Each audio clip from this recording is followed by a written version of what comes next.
Hi, got another beer to review in Illinois. It's Hubbard's Caves Fresh Imperial IPA. So this is like a series where I think it's all basically the same base beer, 8.5% alcohol. This is version 8 or V8 that uses Citra and Simcoe, probably my two favorite hops. And this one is really fresh. I think it was canned exactly a week ago on June 27th. And I think I had one of the first ever batches of the Hubbard's Cave double IPA like 2 years ago or something like that, when it was in a big bottle, and I was really not impressed by it. But it looks like their beers were getting better ratings. They visually look a lot better when I see reviews than that did in the old batch that I drank of this. So I'm expecting it to be pretty good, but haven't had it in a while.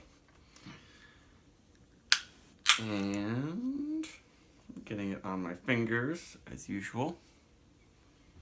Ooh, it smells good though.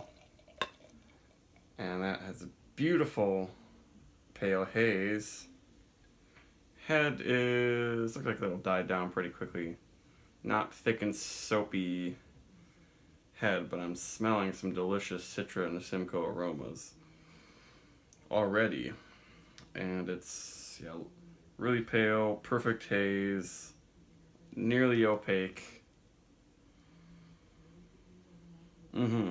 That's really, really nice. It's got the berry notes they get from Simcoe. It's got really sweet grapefruit, but it has that nice, almost cotton candy, like Citra tropical thing going on, mango-y, pineapple-y, peachy, very, very nice aroma. And they don't say anything about whether they double dry hop these beers or anything, but maybe they do.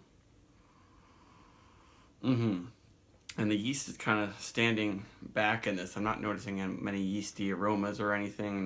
No bubble gum. Nothing weird. No diacetyl-y peach stuff. It seems like it's pretty clean, but it's definitely got some esters that are bringing out the extra fruity qualities of these hops. Yeah, pretty nice. There's probably a little bit of a booze hidden deep in there that I'll notice eventually. There's almost a hint of a Hefeweizen type thing going on. A little bit thinner on the tongue than I was expecting, because it has so many sweet flavors. It's not very dank or green in any way.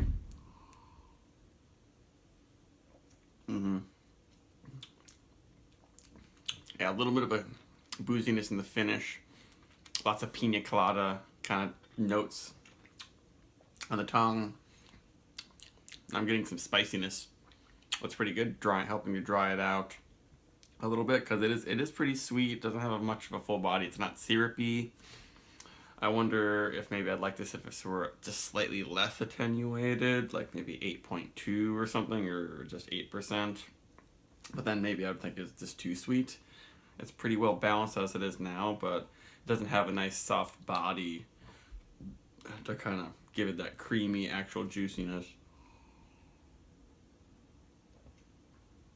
It's not a super thin body. It's just like there's not much texture to it besides a slight chalkiness. But the finish is pretty clean in the end. Yeah, I feel like they know what they're doing with their hopping and yeasting of this beer. Do people say that with yeasting, how they use their yeast? Maybe they should. Yeah, the only thing is that it could be a little bit softer, a little bit easier. There's a kind of the boozy bite in the finish. It isn't overwhelmingly like smelling like vodka, like a mixed drink or anything like that.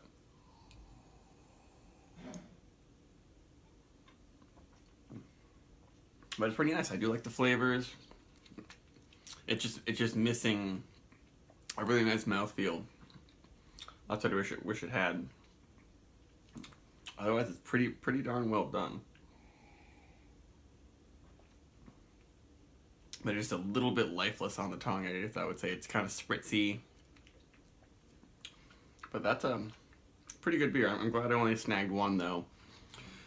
But I feel like they're getting, also Hubbard's Cave is getting better and better, because I've had several of these breweries in the Chicago area who started doing hazy IPAs a couple years ago, and I'm only getting more and more impressed with their beers. This one does finish just a little bit too spicy and boozy, I would say, and I'm not getting your classic New England IPA throat burn. I'm getting some actual booze I'm feeling in the back of the throat, heat. It seems like it's just slightly over attenuated or something, or just something happening with that, and also the mouthfeel. That's all that I would say is negative about it. Otherwise, I love the clean yeast and I love the hop aromas. I give this one probably a 4.